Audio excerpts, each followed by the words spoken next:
Brace த Lord. சங்கீதம் அதிகாரம் 11 முதல். ராகத்தலைவனுக்கு ஒப்புவிக்கப்பட்ட தாவீதின் சங்கீதம்.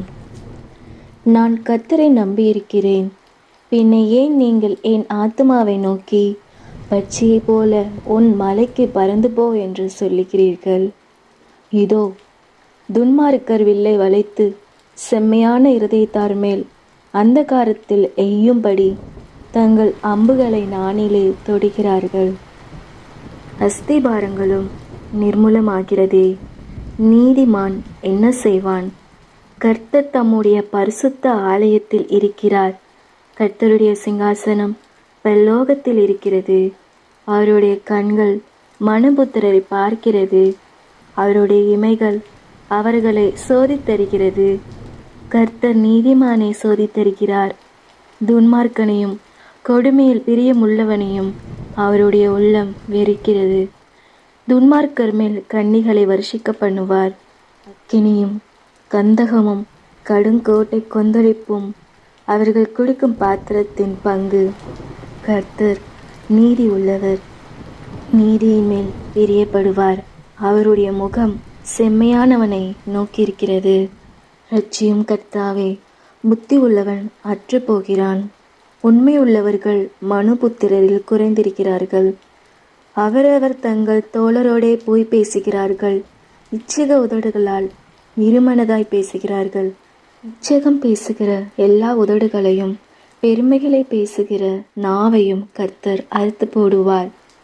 அவர்கள் எங்கள் நாவுகளால் மேற்கொள்ளுவோம், எங்கள் உதடுகள் எங்களுடையது, யார் எங்களுக்கு ஆண்டவன் என்று சொல்லுகிறார்கள்.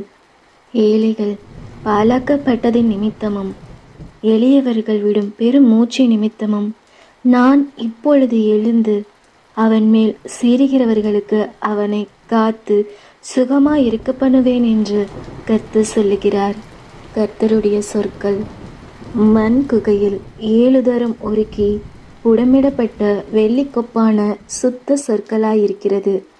கர்த்தாவே, நீர் அவர்களை காப்பாற்றி அவர்களை என்றைக்கும் இந்த சந்ததிக்கு விலக்கி காத்து கொள்ளுவீர். மனுபுத்திரரில் சண்டாளர் உயர்ந்திருக்கும் போது துன்மார்க்கர் எங்கும் சுற்றி திரிவார்கள். கர்த்தாவே, எதுவரைக்கும் என்னை மறந்திருப்பீர்? எதுவரைக்கும் உம்முடைய முகத்தை எனக்கு மறைப்பீர்? என் இருதயத்திலே சஞ்சலத்தை நித்தம் நித்தம் வைத்து எதுவரைக்கும் என் ஆத்மாவிலே ஆலோசனை பண்ணி கொண்டிருப்பேன்? எதுவரைக்கும் என் சத்துரு என் மேல் தன்னை உயர்த்துவான்? என் தேவனாகிய கர்த்தாவே, நீர் நோக்கி பார்த்து எனக்கு செவி கொடுத்தருளும். நான் மரண நித்திரை அடையாதபடிக்கு என் கண்களை தெளிவாக்கும்.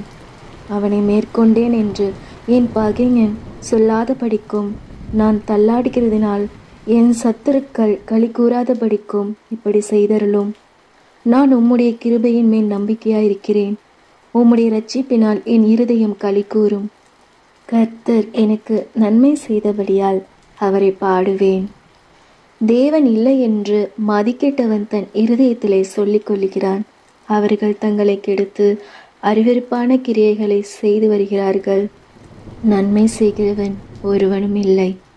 தேவனை தேடுகிற உணர்வுள்ளவன் உண்டோ என்று பார்க்க கர்த்தர் பரலோகத்திலிருந்து மனுபுத்திரரை கண்ணோக்கினார்.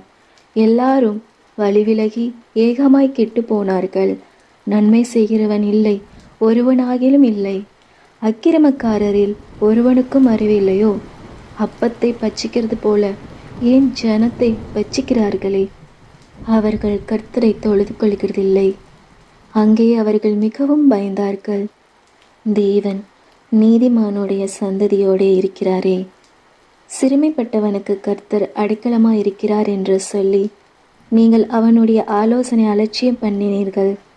சியோனிலிருந்து இஸ்ரவேலுக்கு இரட்சிப்பு வருவதாக கர்த்தர் தம்முடைய ஜனத்தின் சிறையிருப்பை திருப்பும்போது யாக்கோபுக்கு களிப்பும் இஸ்ரவேலுக்கு மகிழ்ச்சியும் உண்டாகும். அதிகாரம் 15. கர்த்தாவே, யார் உம்முடைய கூடாரத்தில் தங்குவான்? யார் உம்முடைய பரிசுத்த பர்வதத்தில் வாசம் பண்ணுவான்? உத்தமனாய் நடந்து நீதியை நடப்பித்து மனதார சத்தியத்தை பேசுகிறவன் தானே. அவன் தன் நாவினால் புறங்கோராமலும் தன் தோழனுக்கு தீங்கு செய்யாமலும் தன் அயலான் மேல் சொல்லப்படும் நிந்தையான பேச்சை எடுக்காமலும் இருக்கிறான்.